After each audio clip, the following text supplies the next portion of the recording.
What's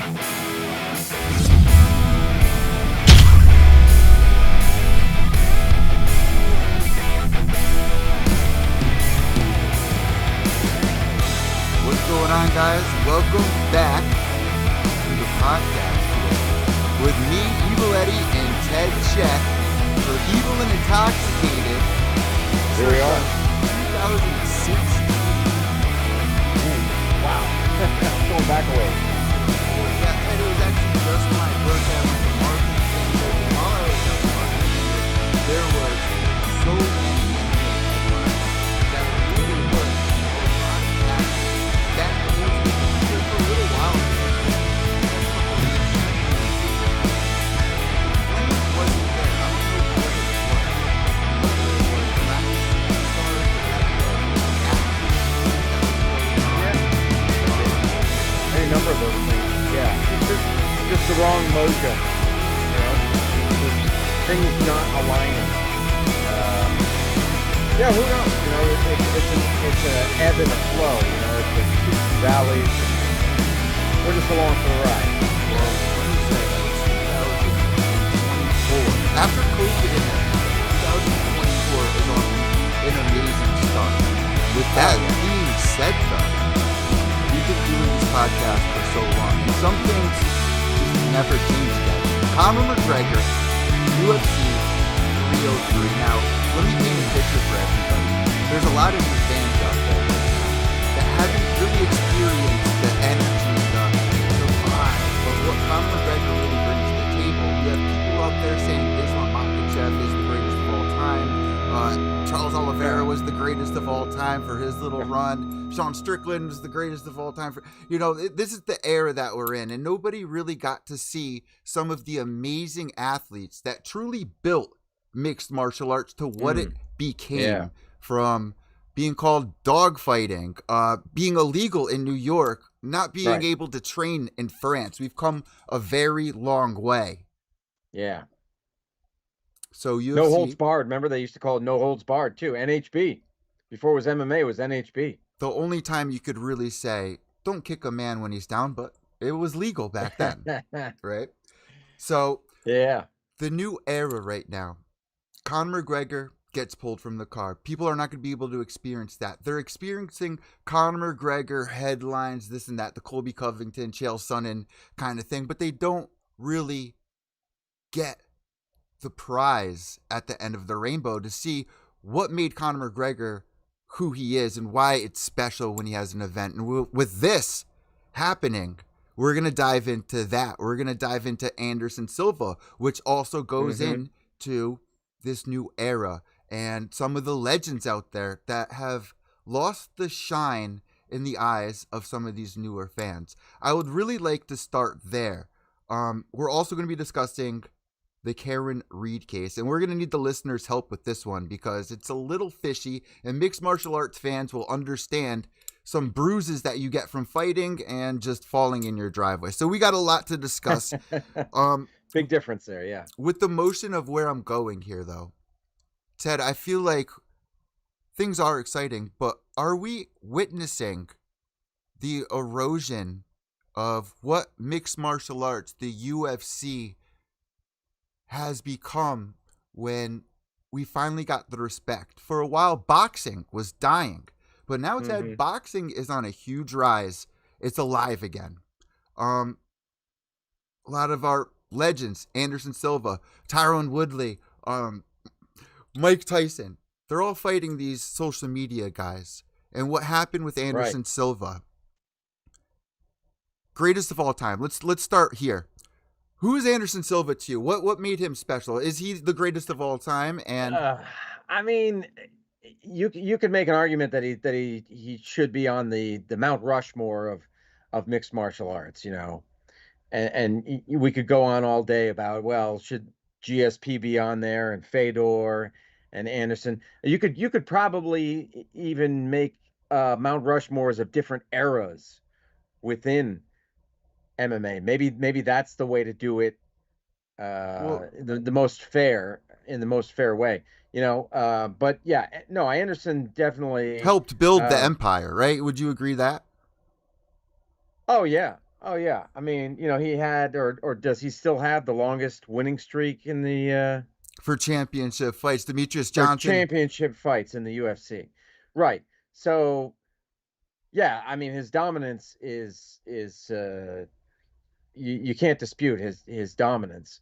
Um, and of course the classic fight with Chael Sonnen, that where you could say that Chael won the first 4 rounds and then fell to the it was a triangle choke, right? Yeah, but Ted, Yeah. what made that special was Anderson Silva was so ahead of everybody else. The way he would Hmm. move, it made people actually want to start tuning in to mixed martial arts and kind of see that it's actually an art. These guys aren't just going in there and wrestling, and they're not just drunks from the chicken bar. They're actually athletes, and Anderson Silva really helped Yeah. get there. And you hear Forrest Griffin, Stephan Bonner, you know, Oh, his two light heavyweight bouts. also the up kick, Vitor Belfort, the famous up kick to the face that Steven Seagal allegedly trained. I mean, these are just the things that Oh, made Anderson Silva God. so special and helped Right. build the sport. And the point I'm getting to, Chael Sonnen, he was the original Conor McGregor. Back then, these were some of the biggest stars that we had. Fast forward to now, Ted, you don't think that respect is there anymore, do you? I mean, going in there fighting Jake Paul, looking the way that he did, after the leg break. I mean, how do you feel that he still have the shine and the respect in the eyes of everyone, especially after taking the Jake Paul fight, not looking so great because they did not sign a television deal for the United States? I mean, that's what I'm getting to. Why do you think that is? Okay. Well, you were asking about it. Does he still have the respect of the MMA community for sure? I mean, there's no doubt about that. Um, but and I think that most people would understand why he took Jake Paul fight, because of the high visibility and probably the payday. Everybody gets that. Fighters need to eat just like everybody else, and they have expenses, and so even when they retire, they might not have much to fall back on, so they might have to do the occasional post retirement fight to support their families. So I think everybody gets that. I don't know that that fight diminished him in the eyes of the fans, but a loss like that might harm his it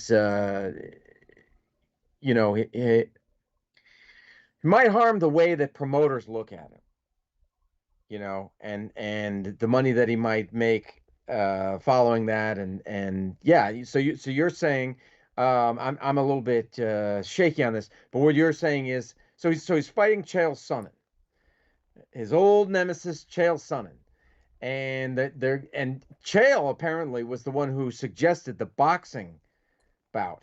Yeah, that's also something I Or wanted they to wanted say. to do boxing first, and then I think another one, MMA rules. But Chael pursued the boxing bout, and which everybody finds strange because wait a minute, Anderson, is come on, we all know he's the better striker. However, I mean Chael, at least in their first fight, he really took it to him. Um, so and Chael is absolutely a showman, and can sell a fight just about better than anybody. And now he has his little son to help him out. Yeah, yeah. you know. So yeah, it's all very interesting. I don't know. I tend to think I don't know. There's a lot that we probably don't know, and it's emanating from Brazil, right? Yes. It Well, went down last night. oh, it happened. It Yeah, happened. it went down last Oh, night, and it see, actually ended up being a draw. a draw. Okay. I can only guess that's because it was being held in Brazil. Maybe there was a lack of communication or communication breakdown or some kind of disconnect between the parties in Brazil and then whoever else wanted to make it a pay-per-view available in the United States, and something just didn't. They couldn't come to an agreement. I don't know. That's just a guess on my part. But do you think it has anything to do with the latest, I guess you would say, trend of some of these big MMA fighters going Right. over to boxing and not really looking too hot? I mean, boxing is winning every time we send a guy over to box. It looks awful. Do you think that's the like reason? Ngannou, like Francis Ngannou. Yeah. Well, I mean, and he, he did really well against Tyson Fury, but then the next fight, not so great. Um, yeah, I mean, see, I think we are in kind of a different era where where fighters have more options. They have more options, Which is good. because we have that other thing, the what is it, karate combat. Yes, with I Sam really Alvey. like that. I like that a lot. I think that's and we saw who was it? Who was fighting there? Sam Alvey. Oh, did he? No, I'm thinking of the one with Joe Schilling, and who got knocked out by who am I thinking of here? Luke Rockhold, Oh, right? are you talking BKFC? Oh, no. You're No, right. no. You're right. Right. Yeah, So yeah. karate combat. No, but I mean, I'm glad you brought BKFC up because that's another option that's available to fighters. So we have these other, and then of course we've always had grappling in there. ADCC and the other grappling federations that have popped up. So we have more options for fighters, and I think that's fantastic. It is. It is. That's a So good way to look at it. But yeah. the way I'm looking at it is we're losing. I mean, I wrote on Twitter, we spent 30 Is it? years trying Yeah. to build the respect.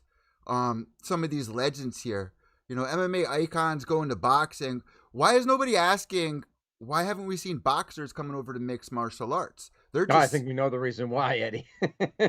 They know they'd get destroyed. They saw the fight went. I'm going back, but Randy Couture oh, wow, way back. and who was that guy that came over? Oh, my God. I didn't. Shannon Briggs? No, it wasn't him. Oh, what the? Oh my God. I know there's somebody out there that's yelling the guy's name. Uh, anyway, yeah, that guy.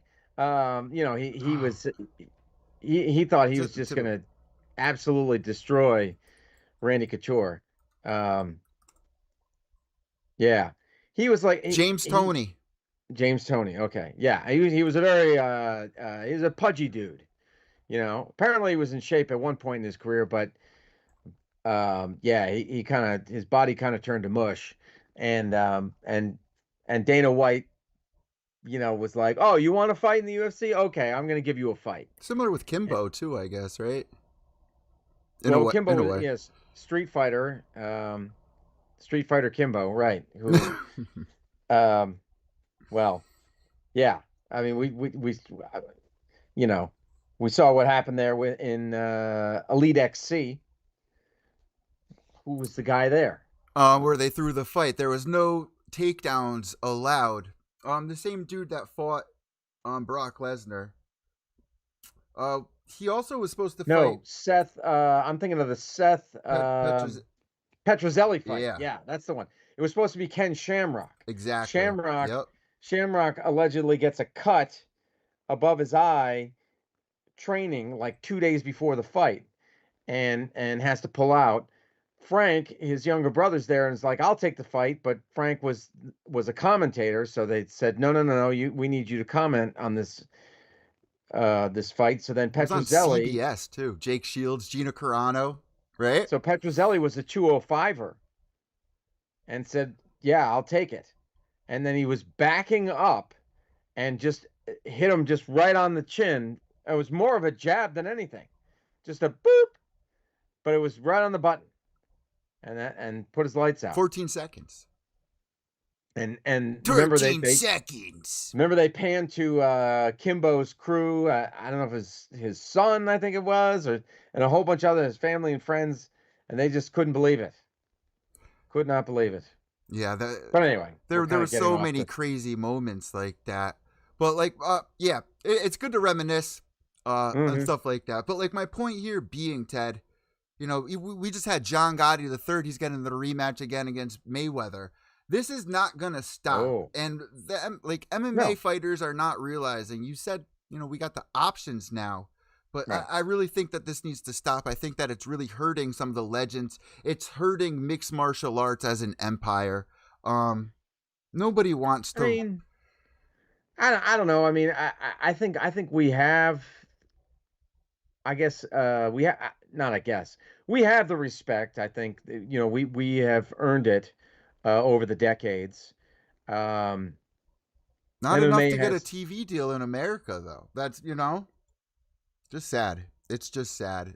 No, I mean, it's unfortunate that they didn't get one. I mean, were they pursuing one and then yeah, it just didn't work out. And you know, especially once we had the Tito Ortiz versus Chuck Liddell fight at 58 years old, and how they looked and how bad Chuck looked, and I feel like people are not respecting mixed martial artists as much as they should be, and I feel like it really needs to stop. That's my point there. But here, moving forward, Ted. Yeah. Conor McGregor, UFC 303. Biggest card. It gets canceled. We were watching Conor McGregor. Well, the fight, not the card itself. Well, yeah, right? Yeah, the main event. Yeah. I just had a sinking feeling that this was going to happen. I think, you know, you and I have seen Conor's progression, you know, from when he first landed in the UFC. And so we've seen so many highs and lows with this guy, and injuries. And so I think that he may be at the point where his body can't handle the intense training sessions. His body can't handle operating at an optimum level to get him ready for a fight. So it's breaking down. It's you know, the human body communicates to your consciousness, or whatever you want to call it, to your brain. And the body tells you, hey, look, there's something going on. There's something wrong, you know, in so many different ways, right?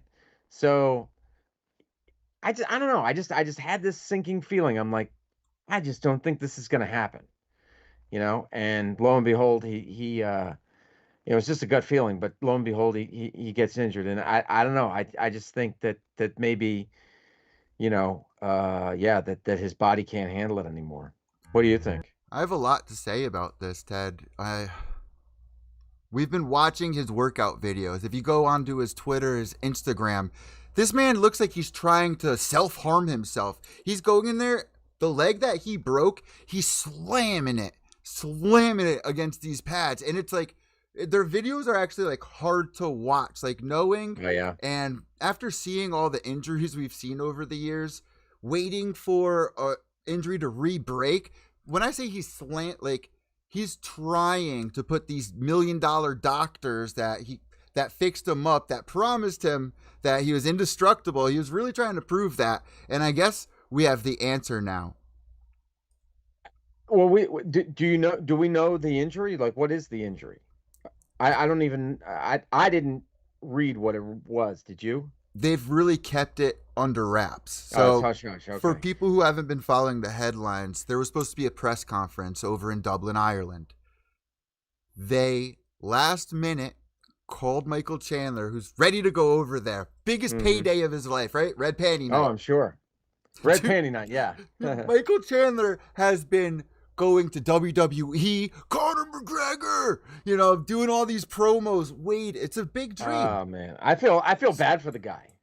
So Michael Chandler, once he found the news out, he goes onto his Twitter, records a video. He has a big bottle of vodka, and he walks up, pours a big heavy glass, and kind of just accepted it. So my question here, Ted, is: you think we're ever going to see this fight go down? Do you maybe later in the year they're pushing for? Or do you think, even though we don't know the extent of the injury, do you think that, this is actually a bigger deal than it is being brought out to be? Conor McGregor's not training with Ido Portal doing the movements and, the flow. This dude's doing coke, doing movies, and slamming his body against hard walls now. It's like, oh, dude.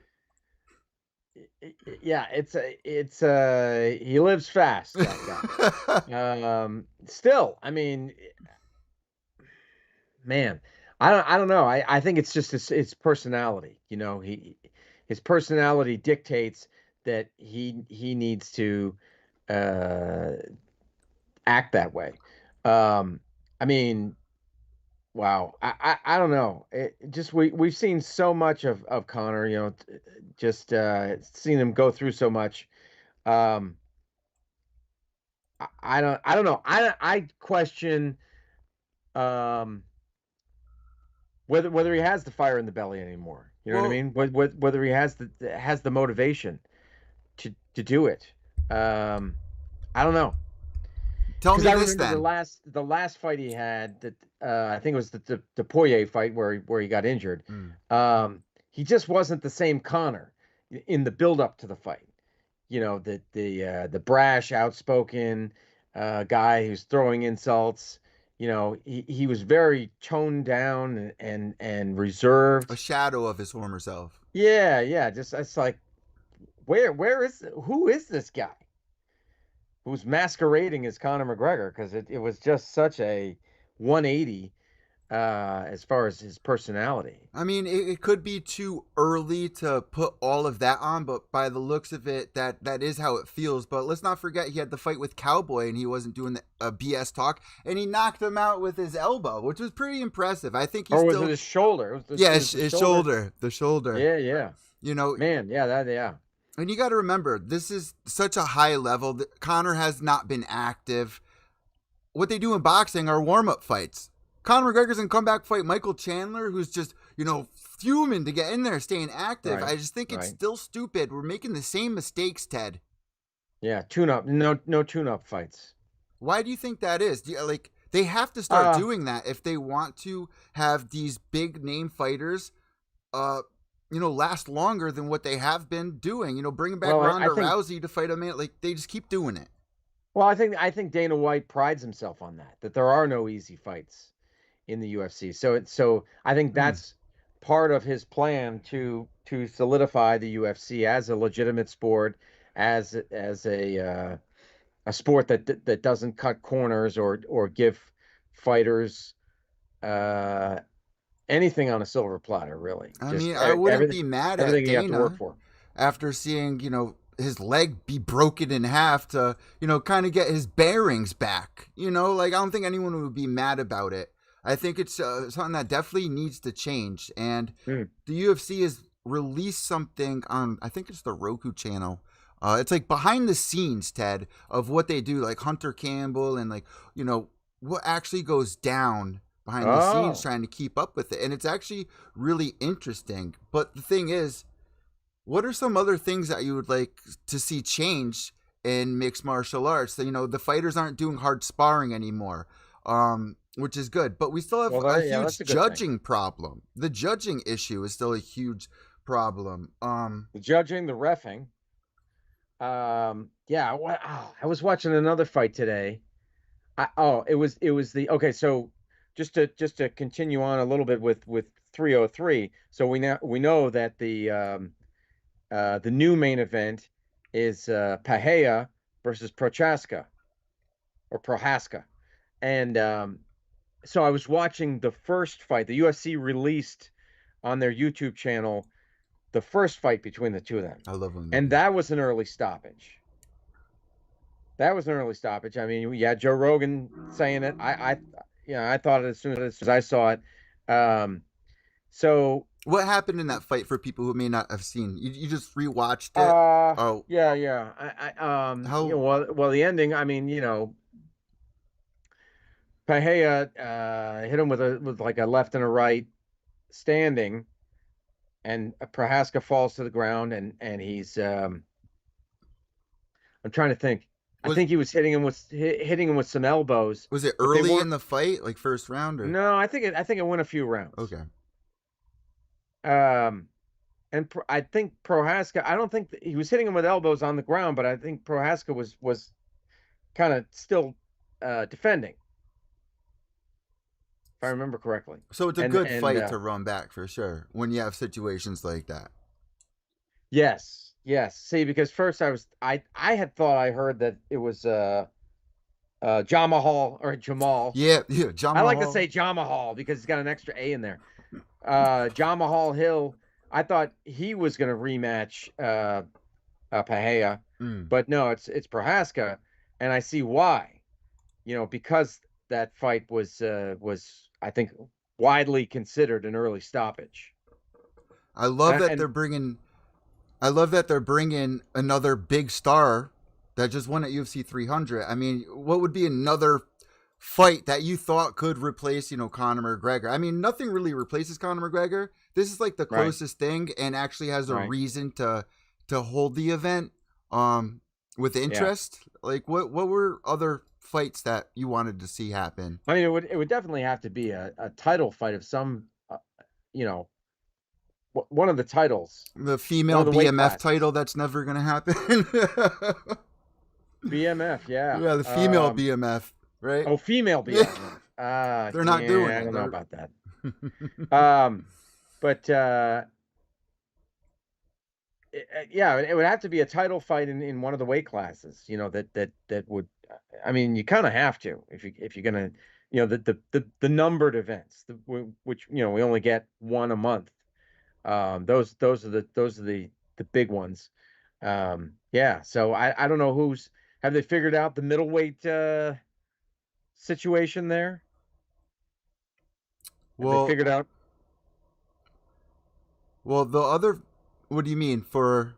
Like the next title fight.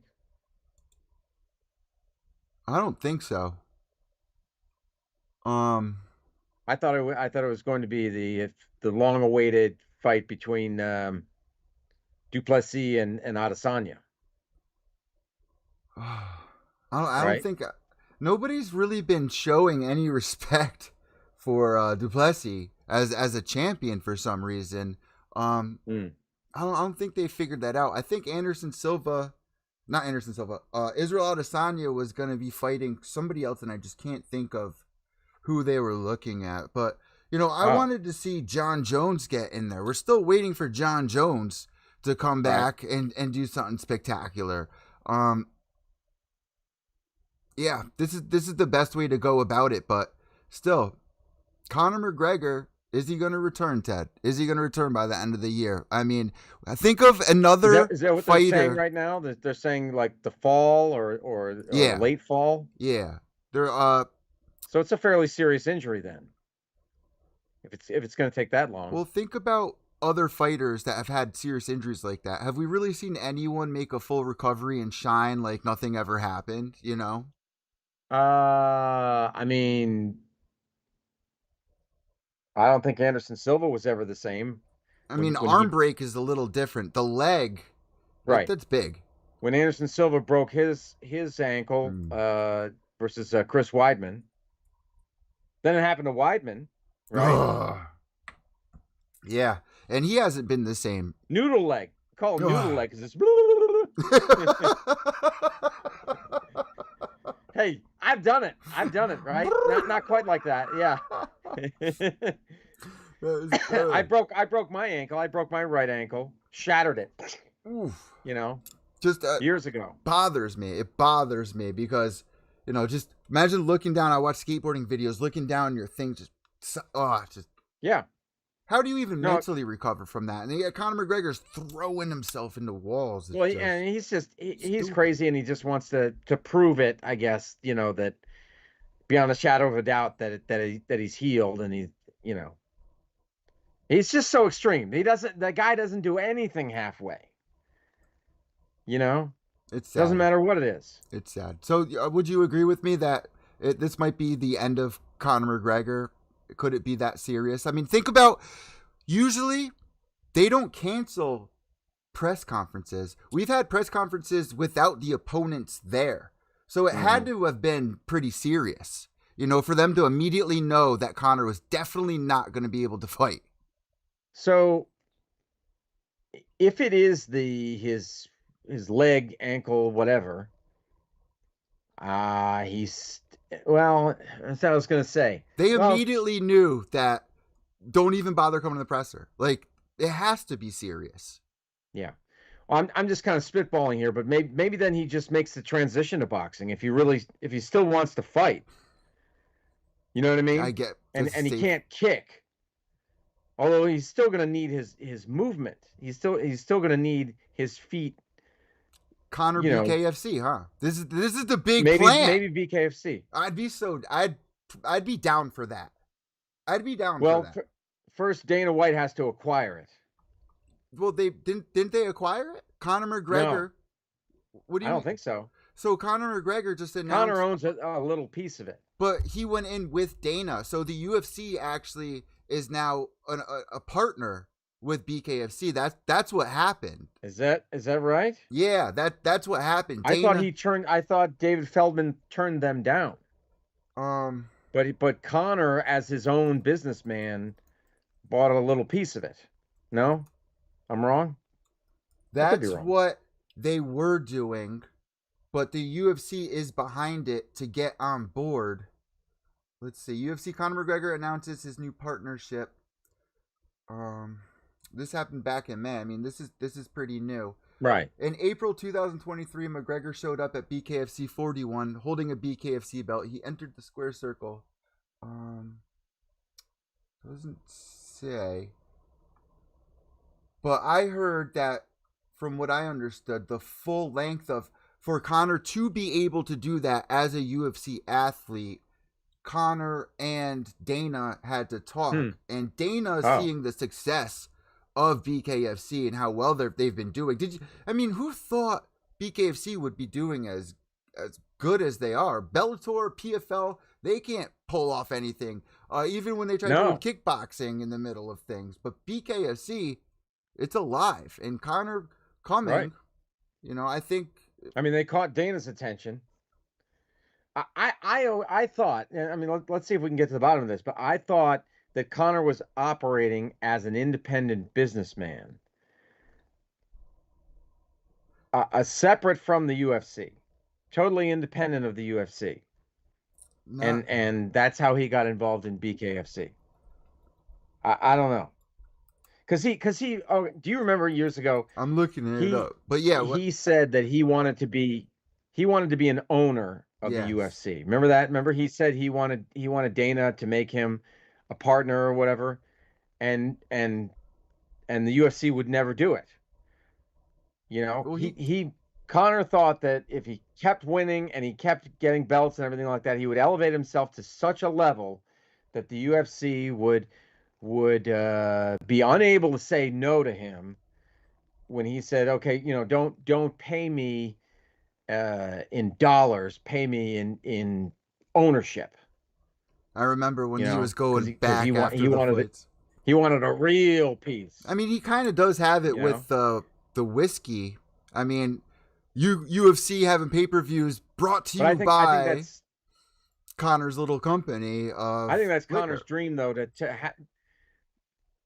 yeah, but I thought that was Conor's dream, to be an owner of a fight promotion. And so that was him fulfilling that when he got involved with BKFC. So, but let me look real quick. Yeah, I've been looking. It says that Conor's an ambassador rather than fighting, but I think, if anything, that would be the safe route. If this injury is as bad as it is, you got the partnership, you're an ambassador, your foot's in the door. Let's not break the foot off. Let's save the foot and do some bare knuckle. That might be the safest bet, and I would actually be down for that. Because honestly, Ted, you're not going to recover from an injury like that. I don't want to see Conor McGregor get his leg broken again, even though he was claiming it's unbreakable. This had to be pretty serious. So. Man. Sorry. All right. So I was distracted. I think I don't know. I can't find it something. I just saw one headline. It just said partners with UFC star Conor McGregor, Yeah. but I don't know if the UFC is directly involved. I just looked at like 20 I don't know. different articles. It doesn't say UFC, but I think it's only a matter of time, though. You know,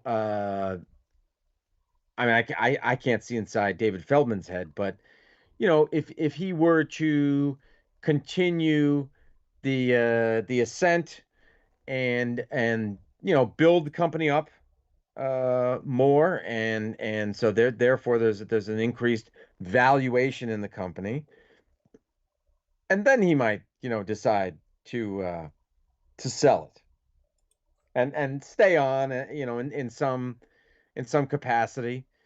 um yeah. I think Oh hey, you're I just right. The UFC did. I did hear they offered like a big amount of money, and I think you're right. David Feldman turned them down. I think you're right yeah, about that. yeah, he met with Dana White That's right. earlier this year.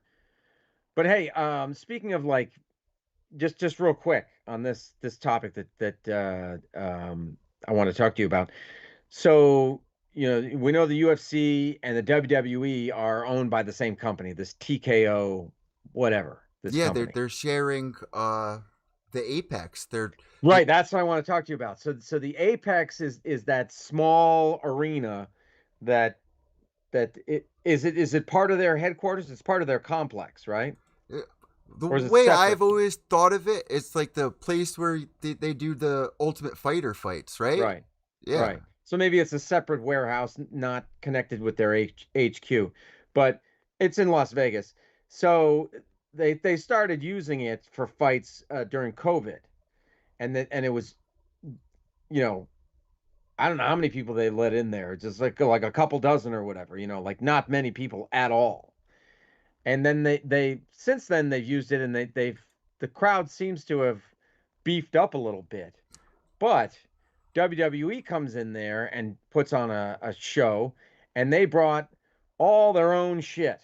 They brought their own bleachers, they brought their own lights and you know video screens and all sorts of stuff. They did the bang up WWE job that they do, and they really showed what you know you can do in a more intimate setting because they're used to that. They do that or they did. I don't know if they still do or whatever. They I think it's the NXT brand yeah. is a smaller crowd and in Florida, and so they know how to really maximize a you know like I said an intimate setting. It looked beautiful. And so now apparently Dana White saw that and it's like, what? We got to do something. We can't be one upped. This is our arena. They're coming into our little arena, and you know we let them do that because our parent company owns both of us or whatever. So and it was you know they weren't using it, so he felt like he got one upped in his own in his backyard. So now hopefully that lights a fire under his ass and he does something better for the next Apex fight. Which what are they? The fight nights? Yeah, Is that when they use that? yeah. And a lot of fighters complain about it. And you know what's actually really funny about it, Ted? Right before, because I watched the video of how they broke everything down and Yeah, yeah, rebuilt yeah. everything. Right Yep, before I they saw that did too. that, Dana was talking with them saying, hey, I'm going to get my people to help you guys out with getting things up to par to, you know, assist you with my professionals. And then they come in and they soup up the place, and it's like Hmm. watching remember that show the Black Swan? They take like ugly people and they dress them up like here's Yeah, what yeah. their potential Makeovers. is. Well, like for the UFC and how much money they have, and do you think that this has to do with them just kind of being lazy? You know, they could afford doing anything they want. Maybe they want to No, steer away from the wrestling thing, but this looked gorgeous. You don't think it's them being lazy? I mean, it's too I don't think bare it's them being bone. lazy at all. I think it's a different product. So you know the UFC offers a more like a kind of a raw stripped down kind of product. You ever notice? I mean, with UFC fights, you never see you rarely see the crowd. All of the lights go right on the octagon, and everything else is Yeah. dark. Yep. You go to a WWE, and things are lit up. Including you can see the crowd, Which especially on the TV shows Raw and SmackDown. You can clearly see the crowd. All the lights are on. and it You adds know, to the experience, yeah. of So watching an event. so yeah, I think the UFC that's all by design. They offer a stripped down kind of thing. It's like, look, we're not flashy. We're not pro wrestling. We're not offering all this pomp and circumstance. It's about the fighters and the fights. Which is, I get that. I totally understand that. But one thing I will always go back to, and we've been seeing it a lot in boxing, you don't have to do the wrestling WWE thing. UFC 189, Ted. Aaron Lewis, Sinead O'Connor, singing Conor McGregor down to the octagon. Oh yeah, Aaron yeah. Lewis singing Chad Mendes down. It made it filled your body with an extra emotion of how much this actually meant, other than just two guys fighting. You know what I mean? It added so much. And the UFC can do that. They can listen to the fans. Everyone is complaining about the Apex. It's something that they Right. need to do. So yeah, so they could bring in those structures like the WWE had, and so you can have more fans in there. And yeah, I mean, you don't need to have pyro or whatever, but yeah, maybe it's just yeah, just some more lights or whatever. Like they can pick and choose and borrow some things from them, not necessarily everything. The UFC though did kind of they were flashier at one point. That's what they were able to do to the Apex there. Yeah. Yeah. But do you remember in the early days of the UFC, they had like a tunnel that the fighters would walk out through. Yep. They had that, and with lights yeah, so they were flashier at one point. And then I think that might have been still with Semaphore Entertainment Group. And then when Dana and the Fertitas took it over, I think they scrapped that.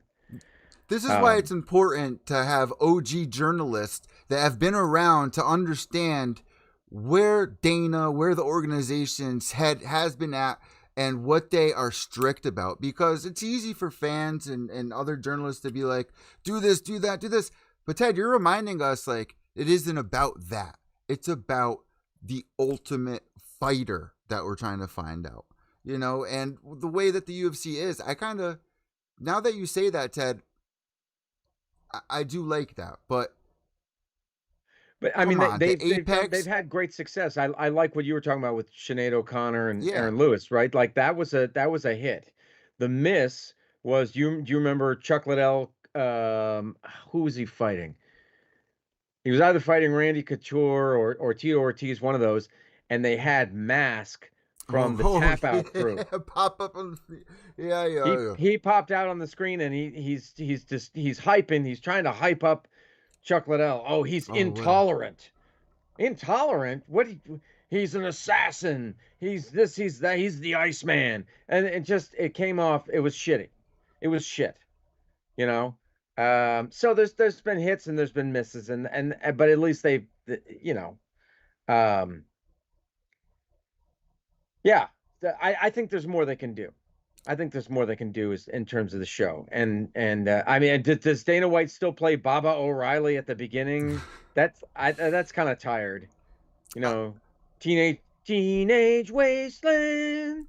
I mean, Dana White and I are about the same age. I get it. The Who was big in the 70s and 80s, but I don't know. Maybe they need a new opening song or something. I don't know. So still should be rock and roll. Should not be rap. Don't start with the rap thing. But anyway, I remember in the early 2000s, last thing I want to discuss about the Apex, early 2000s, Ultimate Fighter was such a big deal. They would be playing it nonstop. And as new fans tuning in, they would fight in that little arena. There's no fans. People didn't really understand what they were watching. Is this the show? Is it the actual UFC? And this is how the Apex feels. It doesn't feel special. And they need to stop doing that. Yeah. I don't like the Ultimate Fighter when you can hear a pin drop in the place. Yeah. There's that always made me kind of cringe. It's like no, pack the place. People will come in and watch a couple of, relative unknowns fight. Sure, of course they will. The fight capital of the world. Um, they'll come there. So why not bring a crowd? Makes it more exciting. Well, the other thing too, fighters when they're in there, especially for these big headline events, they feel awkward as well. It takes away from the energy. So Yeah. they need to stop. They really need to stop doing that. Everyone's complaining. But Ted, you're saying if they dress it up like this, it would be acceptable, and I agree with that. To And it some wouldn't degree. take much. To some degree. Wouldn't take much. No need to go overboard. WWE always goes overboard. Like now they got the ring itself lights up. Oh yeah, yeah, yeah. You know what I mean? They're maximizing every single little scrap, every little space. They're gonna put a neon light on it or whatever. I, I don't think the UFC needs to go that far, but I mean, they could, Yeah, don't bring back you the know, ref cams or anything. Like we don't need like anything extra. Remember the ref cams when what did they use them? Did the not the UFC use UFC, them? not the UFC. PFL Pride World Series used Pride. them. Yep, yep. Who else? Did Strikeforce? I know that PFL tried it when they first started, and Oh, okay. it kind of took away because the ref he has more things to focus on. You know what I mean? So Yeah. we don't need any of those little bells and whistles. Just stop the Apex thing. Ted, we have something really fun here to talk about next. All right. Very interesting. For all the mixed martial arts fans, new, old, doesn't matter. Tell me what you think about this. There is a case currently going on with Criminal case. a lady named Karen Reed. She may be getting framed for killing her boyfriend, John O'Keefe. Now, this is very suspicious. There's a lot of things that just aren't adding up. One of them being is the nephew of the owner, Brian Albert, his nephew, Colin Albert, suspiciously had a big bruise. And for everyone watching the video cast right now, big photo right here in between me and Ted of this bruise. Ted, before we discuss what we think about this bruise, for anyone out there that hasn't been paying attention, can you kind of bring them up to speed like you did with me Oh, when we were talking at the well, beginning of the show? yeah, this guy's story is that he fell, and that's how he acquired that bruise. Well, I'm talking about the case itself. Can you bring everybody up Oh, to speed on I mean, geez, yeah. I mean, I'll try it. I think you just the might know bare more. bones, just the bare bones. All right, so it's a murder case, and like you said, and Karen was dating this one guy, and I guess the evidence that the prosecution is bringing forward suggests that she backed over him, that she was drunk, and she backed over him with her vehicle, and then I think she left the area. So they're saying there was a hit and run or something, and however, there's also, and I guess her defense, I believe, is saying that, well, this could be it could be a case of foul play, Mm-hmm.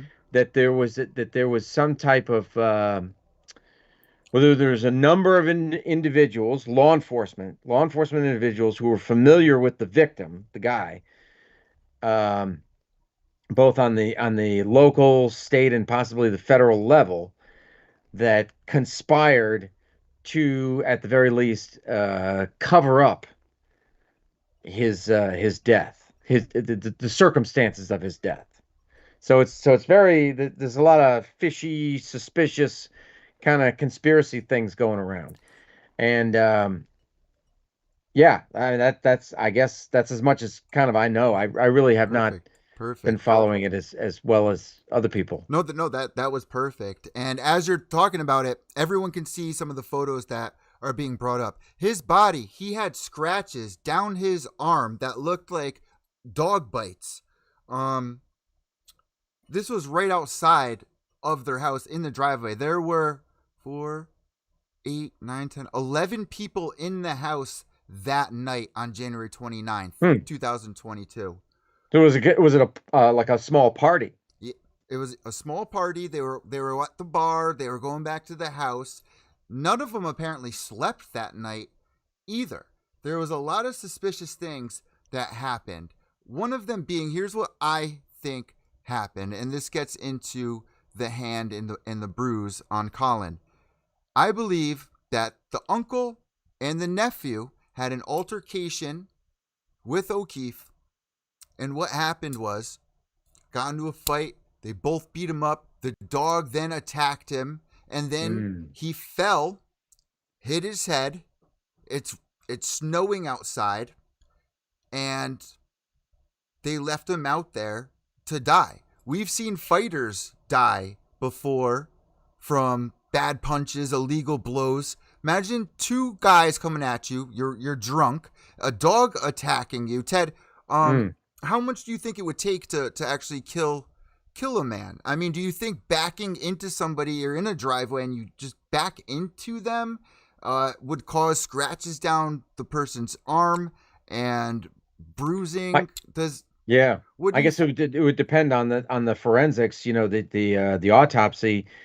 You know what caused those scratches? Are they more puncture wounds from a dog, or are they more like the body has been dragged across the ground? So I'm showing the photo right here. As the days go on, they've come out to say that these actually look like an animal has attacked him. Now you have all these people.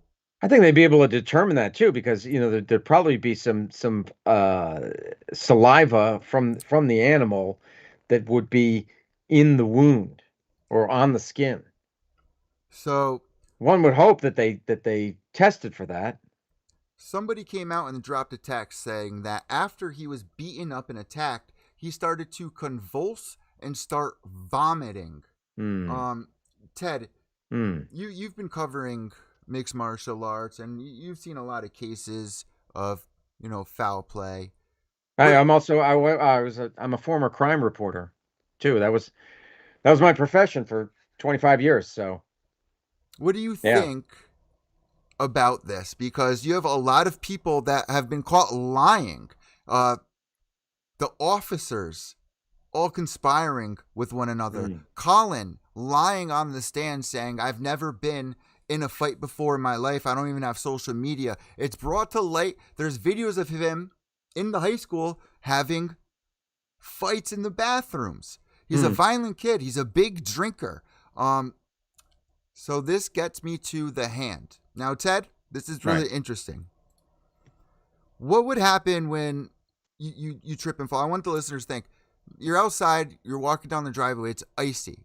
Now, think about how would you catch yourself? Ted, what would be like the natural thing? We see it all the time. Like, how would you naturally fall?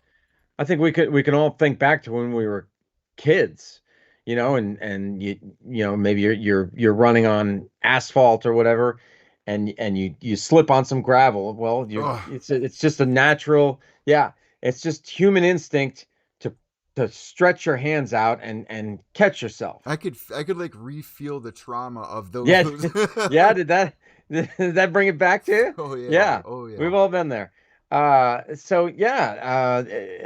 think personally, I just think it's a natural human instinct to put your hands out.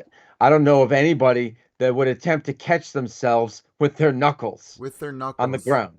So yeah, it's ridiculous to me. 2 you know. weeks after the death. Here's his knuckles. 1, 2, 3, 4 of his knuckles look like they have been shredded. Ted, what would somebody's fist look like, bare knuckle, after a fight? They would look like, after 2 weeks, do you think just tripping in the driveway, they would still be bloodied? And I mean, I just don't see how he would catch himself with a closed fist. I mean, that, but we watch bare knuckle fighting, and yeah, they really tear up their knuckles. And think about holding a beer in your trip. You don't put your hand down. You're always able to rescue the beer. I mean, you're never gonna slam down like that. It's just not natural. Do you think a fist fight could cause the knuckles to bloody? Or I mean, it depends. I think that how many times you're punching, and what the surface is that you're coming in, that you're impacting. For all of the knuckles to look like that, we've seen so many A skull, fights. a human skull. The head is very hard. So sure, if you repeatedly strike someone's skull, On I top could of see it that all, happening. he is the nephew of a police officer who is also beefing. So this just looks to me like they were framing Karen Reed. What are your thoughts on this? Do you think that this stuff actually happens? Because a lot of people don't want to believe that law enforcement could be this twisted. Jeez, I mean, if you've seen a Scorsese movie, there's dirty cops. I mean, it's unfortunate, yeah, because I have well, I majored in criminal justice in college because I did want to get into law enforcement, and I ended up becoming a crime reporter. But I mean, I have a lot of respect for law enforcement. I work with them now in my current job. I'm out of newspapers, but I'm in public relations, and I work with police officers, and I have a deep respect for them. Um, and it's like any other profession. Like you're gonna have bad apples, whether we're talking about construction workers or teachers or politicians or bartenders or whoever. You're gonna have you're gonna have bad apples. So it's, I can at least say that it's possible. It's possible that something like this could have happened. Mix in alcohol as well. Everyone's Right. drinking liquor. Alcohol, and then self-preservation, that at all costs, save yourself at all costs kind of thing. And put it on somebody else, right? Right. Finding someone who it's possible, yeah, like I said before, like she was the patsy. It's an old term, but the scapegoat, somebody who you look at and you say, oh, you know what, that they're vulnerable, and it's going to be easy to blame them, and it's going to be hard for them to defend themselves. It's possible. It's definitely possible. We'll just have to see how this all shakes out. It is kind of intriguing, and we'll just have to see if her defense can because it has to be proof beyond a reasonable doubt. That's what the prosecution has to that's the burden of proof for the prosecution, is proof beyond a reasonable doubt. So the defense has to cast doubt. I could see them trying to protect Colin. They're all there in the house. There's no way nobody saw nothing. You know what I mean? It just seems too fishy. The lead investigator of the case as well was not treating the case professionally. He was actually talking in text amongst his coworkers, saying awful names about Karen Reed. Yeah, so you should really go look in this case. Every day they're updating it with new evidence coming out. So let me and Ted know what you think about these knuckles that you're seeing here on screen. Ted, with that being said, 2024, halfway through. Yeah. Last topic we got to discuss. Give me 2 fights that you have to see this year. Like what 2 fights do you really want to see go down in 2024? Or who's a fighter that you're actually really interested in? MVP versus Ian Gary coming up. I'm pumped. Okay. Yeah, that should be exciting. That should be exciting. I was just remembering back to when we talked about Ian Gary before, and I called him a cuck, and you. Oh my God. Well, anyway, no, that seems pretty exciting. Oh man. I need to see the ultimate grudge match, Duplessis versus Adesanya. Who is the king of Africa? You know, because I mean Duplessis, yeah, okay, he's white, but he's an Afrikaner. He was born and raised and lives and trains in Africa. He's a South African. And then you got Adesanya, who's a black guy, but and whose roots are in Africa, but however he lives in New Zealand. You know, so so you got this grudge match going on here, you know, and then there's been a lot of talk and they've had confrontations and what have you. So yeah, I'm gonna need to see that fight. What about for sure Francis Ngannou? Is he not going to be able to come back to the UFC? They were offering Ronda Rousey, what was it, $30 million to make an appearance for UFC 300. Like they were putting out feelers. This is what I've heard. They're putting out feelers out there. Yeah, yep, that's what I heard. I don't know that anybody wants to see her anymore. You want to talk about somebody especially lately, who's burned her bridges and is not very popular. It's sad too because it's not like we want to hate Ronda. You know what I mean? She does it to herself. Right. I mean, it's I don't know what it is. You know, a lot of these people they're their own worst enemy. Conor, John Jones, but Francis, Ronda Rousey. I mean, he stood up for fighters, being like, "No, we deserve this amount of money." You know, I think what he did. For Francis Ngannou, the reason he left the UFC was like, no, I am worth more.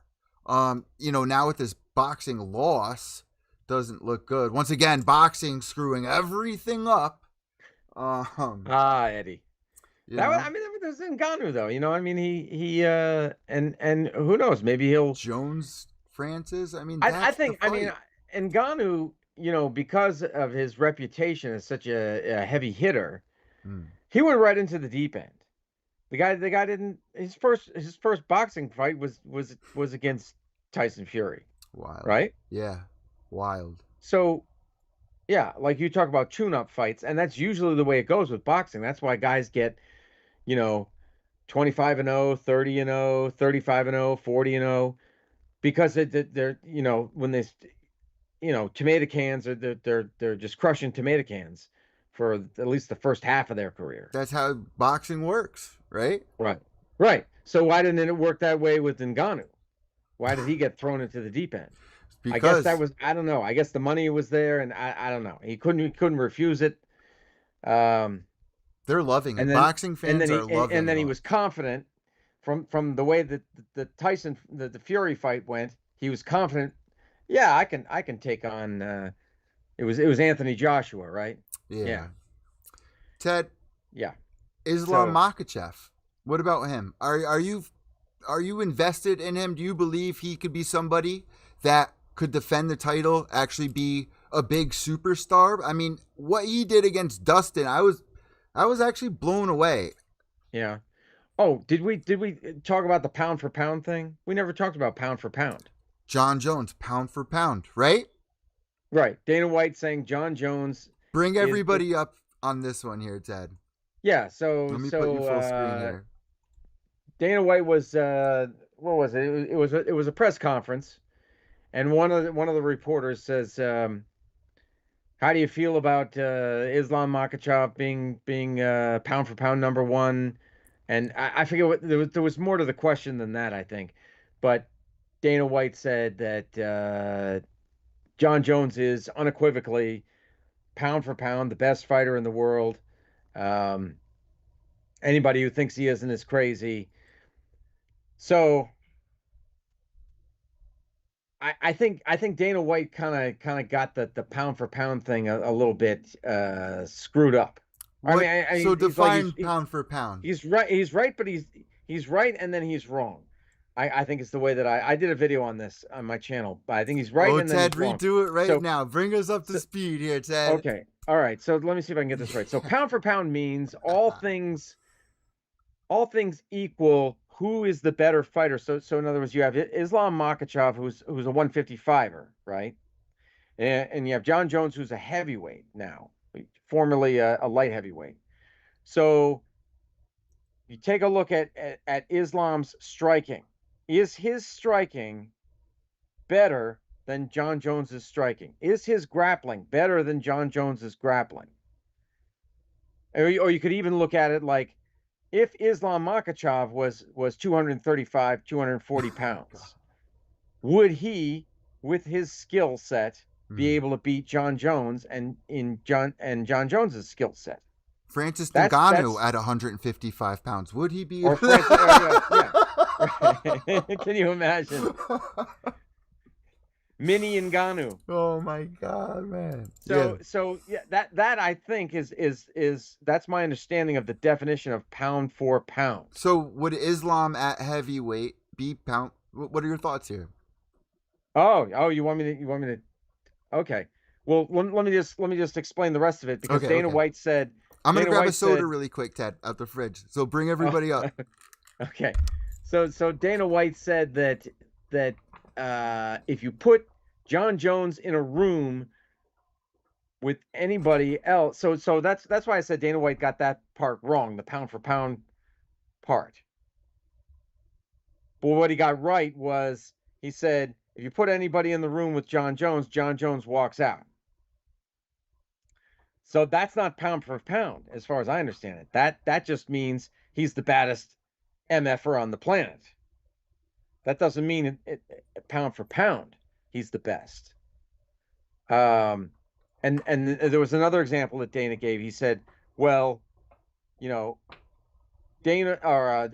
Jones had a 3-year layoff and moved up to heavyweight and beat the top guy, whereas Islam Makhachev beat a guy who was a weight class lower than him.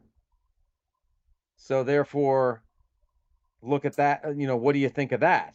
And as far as I'm concerned, that's not the definition of pound for pound either. It's what I was saying before, was you got a 155er, and just with what they have, their skill set, and how dominant they are in their division, and their skills. How great are their skills greater than John Jones's skills?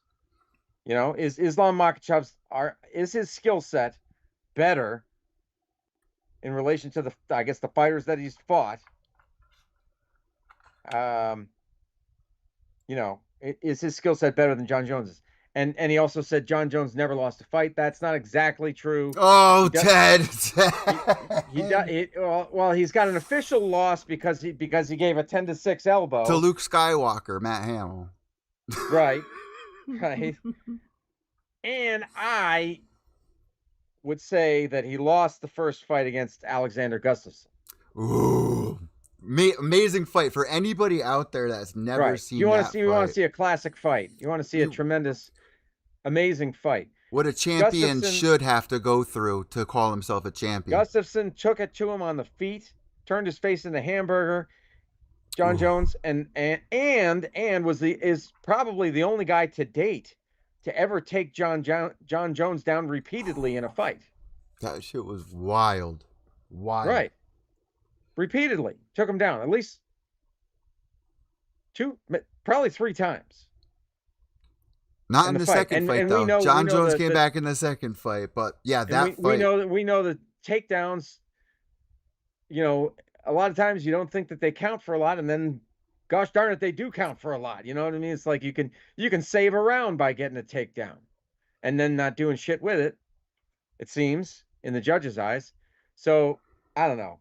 Unofficially, you know. What about the longevity, though? You don't think that has anything to do with the pound for pound? I mean, he was gone for 3 years, comes back, destroys game. Oh, that's. I mean, that's You know, very, absolutely.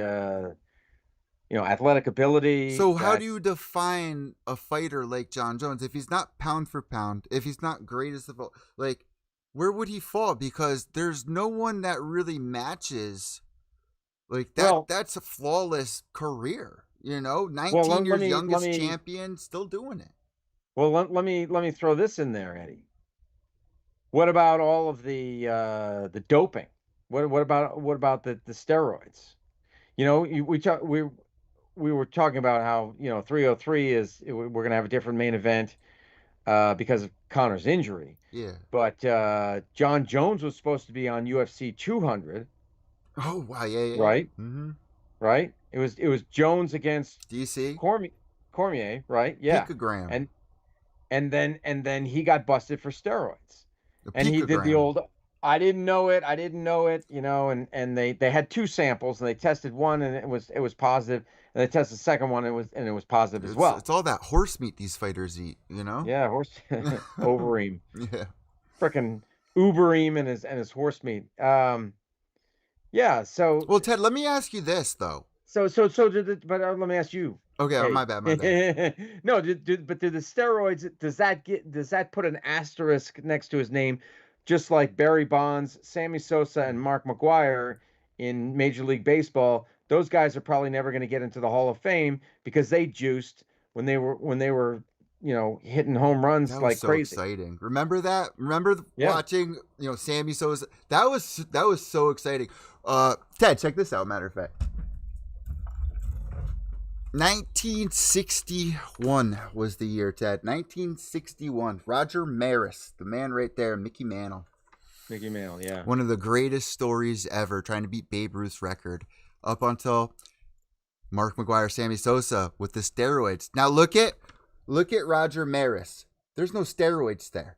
Right, So I think right. I think you make a really good point. My argument though, Ted, there's a lot of guys out there that don't produce a lot of testosterone. So they're going in against other fighters that have a certain level of testosterone. Why shouldn't a fighter who has low testosterone be able to take TRT to get to a normal level? I mean, is that not fair? Well, What do you think about that argument?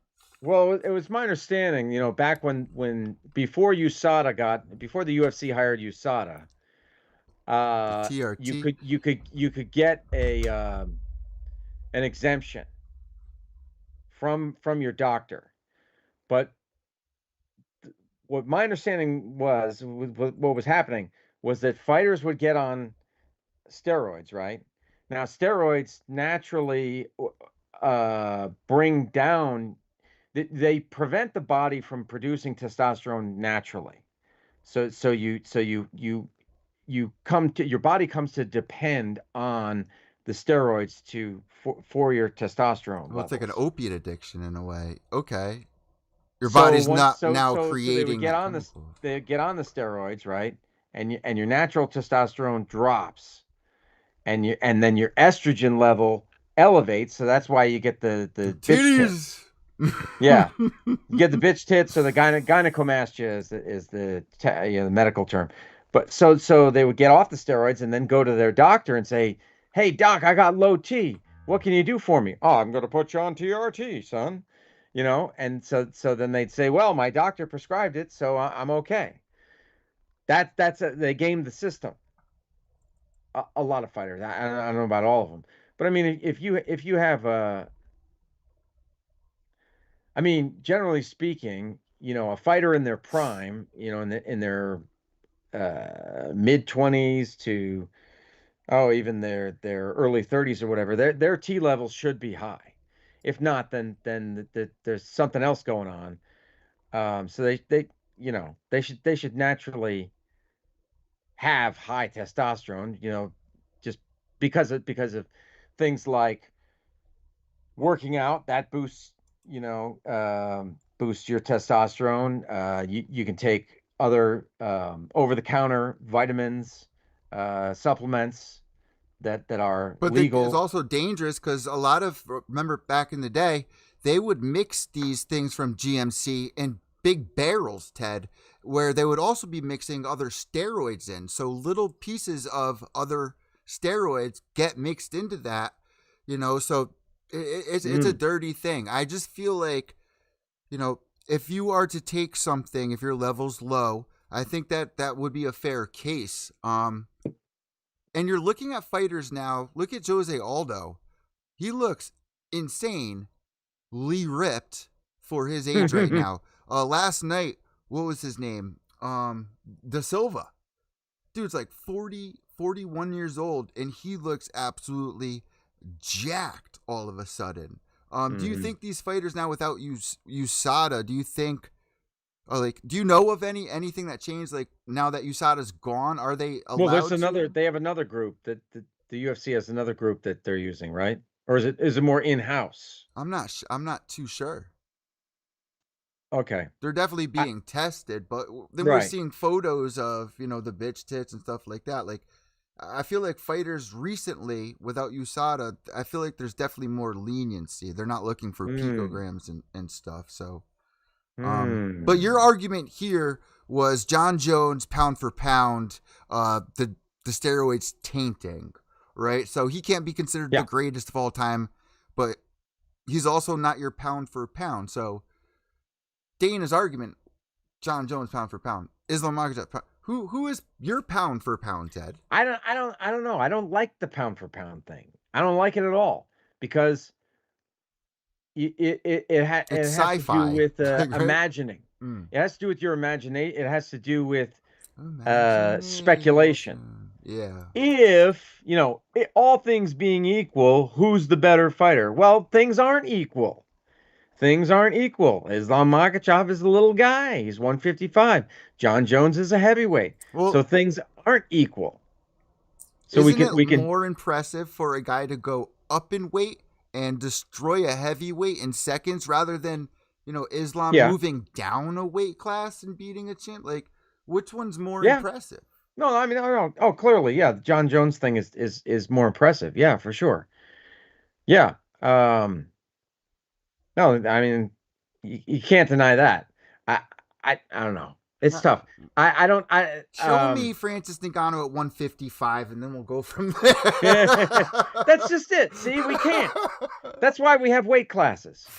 That's why we have weight classes, because we know things are different. I mean, we saw what happened. That in the early days of the UFC, when you could have a little guy versus a big guy, and okay, yeah, Hoist Gracie did great because nobody knew what the hell he was doing. Yeah. They had no idea how to defend any of that shit. But generally speaking, well, it's like the old saying about a fast big guy is going to beat a fast small guy.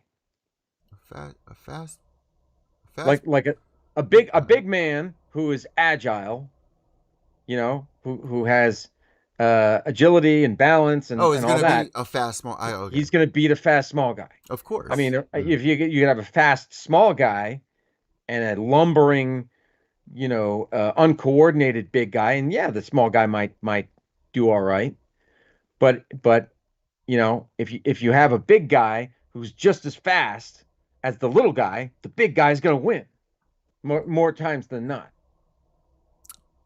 No weight classes back in the day. That was another big argument.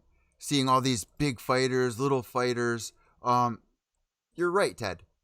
It's an argument that is just all fantasy. But I do agree with Dana. And I don't like that. I personally don't like that. I don't like fantasy football or fantasy anything sports. I think that's kind of weird, and I don't know. But yeah, so I don't like the whole pound for pound thing. And you don't like the greatest of all time either. So greatest of all time. I mean, I think I don't know. I mean, I think you can make arguments for different people. You know what I mean? You can. Who is the fighter to you that is just unstoppable? I mean, and it is confusing because in their Well, prime. You know what I mean? Like you can't have Fedor well, I now. mean, Like, but John you could, Jones, yeah, 19, right. You could see that's why 36. that's why It's there needs to be. That's why I think probably the best way to do it would be to have Mount Rushmores of different eras of MMA. You know, like the early days, and then different periods of time. I mean, you could say GSP was very very dominant, but then he had that fluke loss to Matt Serra. But he then he oiled came up. back. But then he came back and beat him, and Bisbing. took Oh, beat took the type. beat Matt Serra. Yeah, Right, yeah. right. So he avenged that loss, um, and in the process changed his fighting style. You know, Mentally as well, too. That messed right, him up. right. Yeah, yeah. He actually had to, or felt that he had to. He hired a sports psychologist. That was like the first time we heard a fighter come out and say something like that. Because back Yeah, then you didn't think fighters just wouldn't say that. You know.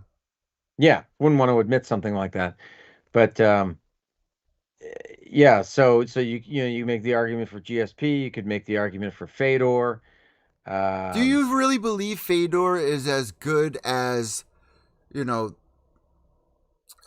He, I mean, amazing fighter.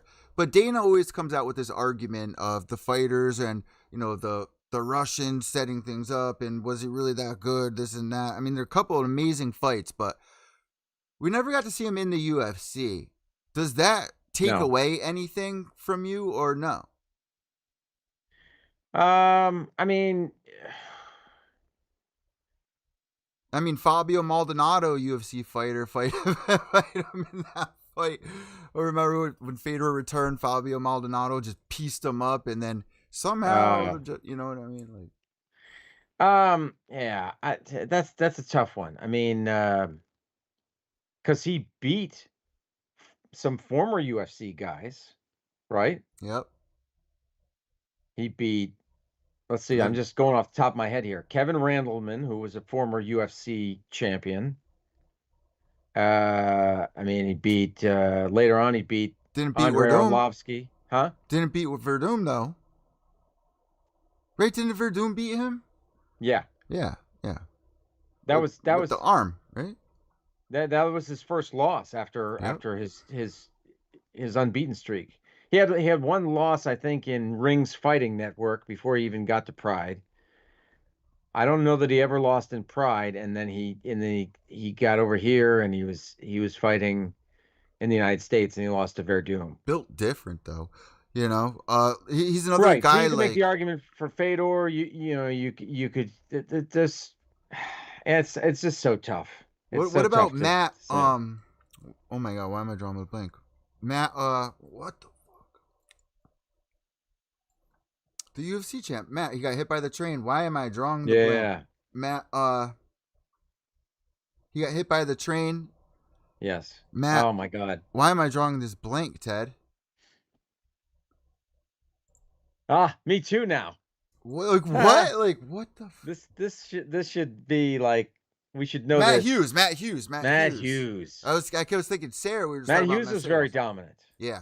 He didn't even train back in the day. He wouldn't take a Welterweight. lot of it serious The until the welterweight champ. BJ Penn fight where he got destroyed. Hmm. So Yeah. I mean, so yeah. There's so many arguments to be made. it's fun talking about though. You know what I mean? There's so many fun. But currently, Ted, and we'll end it on this. For a fighter to come in, be the champion at 19, take out the fighters that he took out, and still be able to do it to this day, sharp, clean, to the top contenders. Well, I don't know about clean. Up a weight class. I think that's my argument for pound. Anderson Silva, I was talking about this, greatest of all time in my book. Maybe on the next episode, we will clear it all up and give you guys our top 3 fighters that we would tell anyone that was not a mixed martial arts fan. These are the fighters you need to go back and watch. These were the most exciting ones. These were the ones that made the most impact. That will be a fun little thing to discuss next time we do this, Ted. Before we end this, anything else you want to discuss before we take off here on the Evil Intoxicated? No, man, that was it. Yeah, no, I definitely wanted to talk about the Apex and the pound for pound thing and well, I don't know how much you heard of it because you were getting your soda, but yeah, yeah. So Dana White talking about the you know, well, two people walk into a room, or John Jones versus anybody in a room, John Jones walks out. To me, that's not pound for pound. To me, that's just the baddest MFer on the planet. You Okay, know, okay, yeah, I'll take that. I'll take I that. don't know. I'll take that, Ted. I don't know, man. I don't know. All I right. can't say any more about it. With that being said, Ted, this is another fun one. A lot of interesting topics that we discussed. So we want to hear what you guys think. Make sure you follow us on Twitter and social media. Ted, where can people find you? Are you still active? Like, what do you got going on Yeah, yeah. right now? The YouTube channel. I think I said this before, maybe a couple months ago. I'm in the YouTube doghouse because Whoa. apparently I had a couple of copyright strikes. So if anybody's ever been in that position, what YouTube does is they say, well, if you want to get monetized again, Oh, you you were have to build. monetized? Yeah, I was monetized. Oh no. This Yes. Not that I was making very much of anything, no, but but still, it's hard. You gotta get like well, a you got to have a million watch. thousand. You got to have at least 1,000 subscribers. Mm, So I have that, but then they're like, well, you need watch hours. yeah. You need 3,000 watch hours in 1 year. So I'm building to that. Ted, how long have you had your channel for? Oh God, since like 2009 maybe. And it's crazy they're striking you with just nonsense. What was it? Music or Oh, I can't even remember. that's just I sad, can't. man. There's a lot I of can't even, people. because now we have fair use.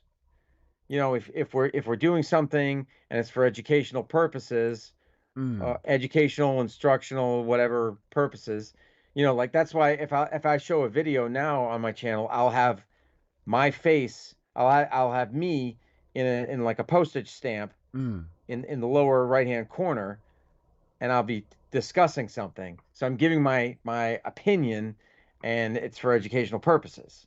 So therefore, that's fair use. So people can go to your YouTube channel and check out some of your latest content. Yep. What's a video that you would like them to check out if they're new, they've never heard you before? What's one video you would suggest them to check out on your YouTube channel to start following you and Well, I see mean, what's your best stuff? there's You got a there's lot of videos, Ted, man. well, there's a few, but I got rid of some of them. But there's a highlight of me when I did some commentary at a couple of local MMA shows. Well, there were shows in the Scranton Wilkes-Barre area of Pennsylvania. So that's pretty. That's kind of cool. Did You you know. do you still have the video? I don't even know if you did a video. The Amish Mafia you investigated. They were doing boxing events. Is that video on there? Did you do a video for that? When you called them out for having the fake boxing events and you kind of like blew up their little party? I don't Amish know. Or was Mafia. that just on a show that we did together? No, you did that years ago. Yeah, you've done interviews with a lot of fighters back in the day. Um, in person, right? Yeah, yeah. Yeah, you got a lot of interesting videos that I would definitely suggest you guys to go check out. But my favorite ones, Ted, I really want you to just keep up with the daily news of you in the car. I mean, it's just so Oh iconic, God. man. It's just so iconic. Go check in the car doing that. Oh yeah, the what do we call that? The something studio. Ah, God, I can't remember now. So classic. Until you flipped your car. Remember you flipped your car? Well, I didn't flip it. Somebody flipped it for me. Oh, man, that was Somebody wild. hit me from behind. That was wild. Yeah, guys, so go check out Ted's channel. You can follow him at Ted Czech on Twitter. You can follow me at X EVil Eddie X on Twitter and Pure Evil MMA podcast. Guys, this was another episode of Evil and Intoxicated. We're going for that 10-year. I'm Evil Eddie. That's Czech. White knuckles till the end. Remember, without All right, evil, Manny. there's no See ya. purity. Behave yourselves.